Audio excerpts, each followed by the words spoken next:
নমস্কার বন্ধুরা, কেমন আছো সবাই? আচ্ছা, অনেক দিন ধরে আমি ভিডিও ঠিকভাবে আপলোড করিনি।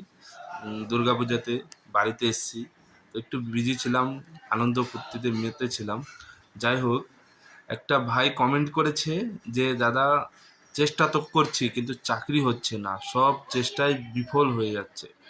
দেখো, একটা কথা সবসময় মনে রাখবে, ধৈর্য আর পরিশ্রম কোনো দিনও বিফলে যায় না।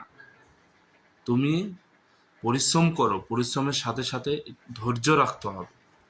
জীবনে ধৈর্য রাখতে শেখো। আর মেহনত, যেমন তেমন পরিশ্রম করলে হবে না, একদম जान लगा के मेहनत करता হবে। मेहनत का फल हमेशा मीठा होता है, ये आपको याद होना चाहिए हमेशा। ठीक है, मेहनत करो, একদিন না একদিন তুমি সফল হবেই। ধৈর্য আর পরিশ্রম কোনোদিনও বিফলে যায় না। বোঝাতে পারলাম?